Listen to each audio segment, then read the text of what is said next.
మన తాన ఎమ్మెల్యేలు ఎంపీలు మంత్రులు అసొంటి పెద్ద లీడర్లు ఎవరైనా సరే కడక్ కడక్ ఖద్దరు బట్టలు వేసుకొని అద్దాలెక్కించిన హై ఎండ్ మోడల్ ఏసీ కార్లలో తిరుగుతుంటారు. కానీ అసొంటి పెద్ద పెద్ద లీడర్లంతా ఆర్డినరీ ప్రయాణికులు లెక్క ఆటోలలో ఎక్కి తిరిగితే ఎట్లా పడతారు?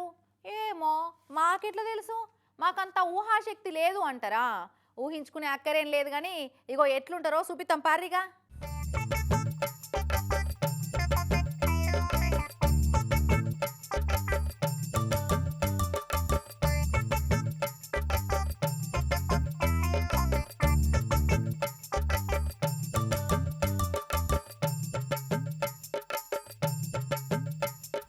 ఆంధ్రాలో అధికార కూటమి పార్టీ లీడర్లంతా జనాలను మస్తు కన్ఫ్యూజన్లో పెట్టిరు కదా నిన్నైతే.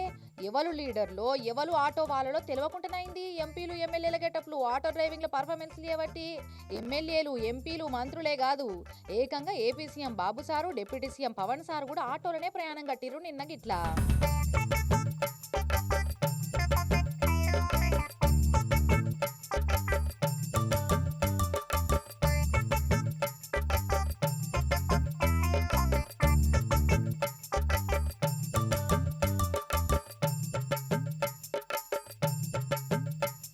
టాప్ టు బాటం అన్నట్టు ఏపీ అధికార కూటమి పార్టీ లీడర్లంతా ఆటోలే ఎక్కిర్రు.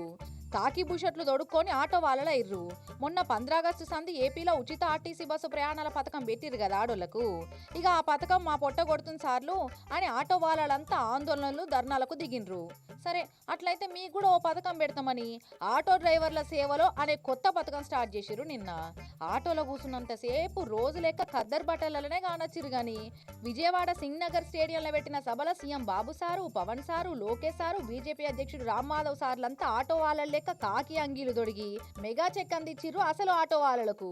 ఆటో డ్రైవర్ల సేవలో మెగా చెక్ ను లబ్ధిదారులకు అందజేస్తున్నారు రాష్ట్ర ముఖ్యమంత్రి వర్యులు శ్రీ నారా చంద్రబాబు నాయుడు గారు. నేను మీ అందరికీ అవసరం ఒక యాప్ తయారు చేస్తాం, మీకు నేరుగా బుకింగ్లు వచ్చేట్టుగా చేస్తాం. 15,000 రూపాయలు ఇంత ఆర్థిక ఇబ్బందులు ఉన్నా కానీ ముందుకు తీసుకెళ్ళేందుకు మనస్ఫూర్తిగా నారా చంద్రబాబు నాయుడు గారికి మీ అందరి తరపున హృదయపూర్వక కృతజ్ఞతలు తెలియజేస్తాం. మొత్తం 2,90,000 మీన్నే ఆటో వాళ్ళలు క్యాబ్ డ్రైవర్లు మ్యాక్సీ క్యాబ్ డ్రైవర్లను ఎంపిక చేసి ఏడాదికి 15,000 చొప్పున అకౌంట్లు వేస్తారట ఒక్కొక్కరికి. మొదటి మలక 436 కోట్ల రూపాయలు వేసిరట. అదేమో గాని వీళ్ళ గెటప్పులు చూసి ఎవరు లీడర్లో ఎవరు అసలు ఆటో వాళ్ళలో గుర్తు పట్ట రాకుండా కన్ఫ్యూజ్ అయ్యారట ఏపీ జనాలు నిన్న. నేను ఆటో వాడిని అందరికన్నా మంచివాడిని, మనసున్న మంచివాడిని.